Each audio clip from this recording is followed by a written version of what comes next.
राधे राधे। सनातन शास्त्र में आपका स्वागत है। आज हम समझेंगे कलयुग के धर्मों की बातें और कैसे ये हमारे जीवन को प्रभावित करते हैं। तो चलिए इस रोचक विषय पर चर्चा शुरू करते हैं।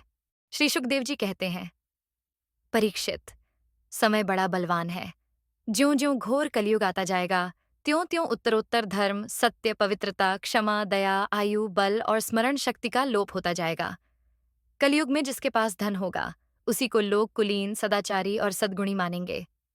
जिसके हाथ में शक्ति होगी, वही धर्म और न्याय की व्यवस्था अपने अनुकूल करा सकेगा। विवाह संबंध के लिए कुलशील योग्यता आदि की परख निरख नहीं रहेगी। युवक युवती की पारस्परिक रुचि से ही संबंध हो जाएगा। व्यवहार की निपुणता, सच्चाई और ईमानदारी में नहीं रहेगी। जो जितना छल कपट कर सकेगा, वह उतना ही व्यवहार कुशल माना जाएगा। स्त्री और पुरुष की श्रेष्ठता का आधार उनका शील संयम न होकर केवल रतिकौशल ही रहेगा। ब्राह्मण की पहचान उसके गुण स्वभाव से नहीं, यज्ञोपवीत से हुआ करेगी। वस्त्र, दंड, कमंडलू आदि से ही ब्रह्मचारी, सन्यासी आदि आश्रमियों की पहचान होगी, और एक दूसरे का चिन्ह स्वीकार कर लेना ही एक से दूसरे आश्रम में प्रवेश का स्वरूप होगा। जो घूस देने या धन खर्च करने में असमर्थ होगा, उसे अदालतों से ठीक ठीक न्याय न मिल सकेगा। जो बोलचाल में जितना चालाक होगा, उसे उतना ही बड़ा पंडित माना जाएगा। असाधुता की, दोषी होने की एक ही पहचान रहेगी, गरीब होना।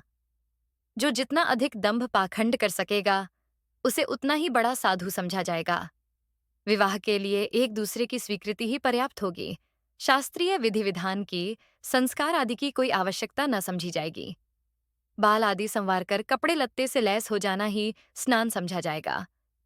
लोग दूर के तालाब को तीर्थ मानेंगे और निकट के तीर्थ गंगा गोमती, माता पिता आदि की उपेक्षा करेंगे।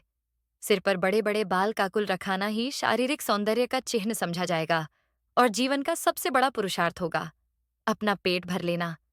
जो जितनी डिठाई से बात कर सकेगा, उसे उतना ही सच्चा समझा जाएगा।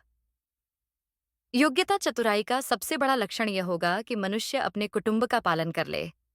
धर्म का सेवन यश के लिए किया जाएगा। इस प्रकार जब सारी पृथ्वी पर दुष्टों का बोलबाला हो जाएगा, तब राजा होने का कोई नियम न रहेगा। ब्राह्मण, क्षत्रिय, वैश्य, अश्ववा, शूद्रों में जो बली होगा, वही राजा बन बैठेगा। उस समय के नीच राजा अत्यंत निर्दय एवं क्रूर होंगे। लोभी तो इतने होंगे कि उनमें और लुटेरों में कोई अंतर न किया जा सकेगा। वे प्रजा की पूंजी एवं पत्नियों तक को छीन लेंगे। उनसे डरकर प्रजा पहाड़ों और जंगलों में भाग जाएगी। उस समय प्रजा तरह तरह के शाक, कंदमूल, मांस, मधु, फल फूल और बीज गुठली आदि खा खाकर अपना पेट भरेगी। कभी वर्षा न होगी, सूखा पड़ जाएगा, तो कभी कर पर कर लगाए जाएंगे। कभी कड़ाके की सर्दी पड़ेगी, तो कभी पाला पड़ेगा, कभी आंधी चलेगी, कभी गर्मी पड़ेगी, तो कभी बाढ़ आ जाएगी। इन उत्पातों से तथा आपस के संघर्ष से प्रजा अत्यंत पीड़ित होगी, नष्ट हो जाएगी। लोग भूख, प्यास तथा नाना प्रकार की चिंताओं से दुखी रहेंगे। रोगों से तो उन्हें छुटकारा ही न मिलेगा। कलयुग में मनुष्यों की परमायु केवल 20 या 30 वर्ष की होगी। परीक्षित, कलिकाल के दोष से प्राणियों के शरीर छोटे छोटे, क्षीण और रोगग्रस्त होने लगेंगे। वर्ण और आश्रमों का धर्म बतलाने वाला वेद मार्ग नष्ट प्राय हो जाएगा। धर्म में पाखंड की प्रधानता हो जाएगी। राजे महाराजे डाकू लुटेरों के समान हो जाएंगे। मनुष्य चोरी, झूठ तथा निरपराध, हिंसा आदि नाना प्रकार के कुकर्मों से जीविका चलाने लगेंगे। चारों वर्णों के लोग शूद्रों के समान हो जाएंगे। गौएं बकरियों की तरह छोटी छोटी और कम दूध देने वाली हो जाएंगी। वानप्रस्थी और सन्यासी आदि विरक्त आश्रम वाले भी घर गृहस्थी जुटाकर गृहस्थों का सा व्यापार करने लगेंगे। जिनसे वैवाहिक संबंध है, उन्हीं को अपना संबंधी माना जाएगा। धान, जौ, गेहूं आदि धान्यों के पौधे छोटे छोटे होने लगेंगे। वृक्षों में अधिकांश शमी के समान छोटे और कंटीले वृक्ष ही रह जाएंगे। बादलों में बिजली तो बहुत चमकेगी, परंतु वर्षा कम होगी।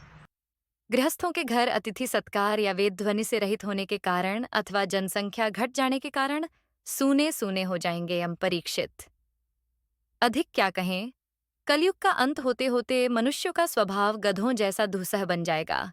लोग प्रायः गृहस्थी का भार ढोने वाले और विषयी हो जाएंगे।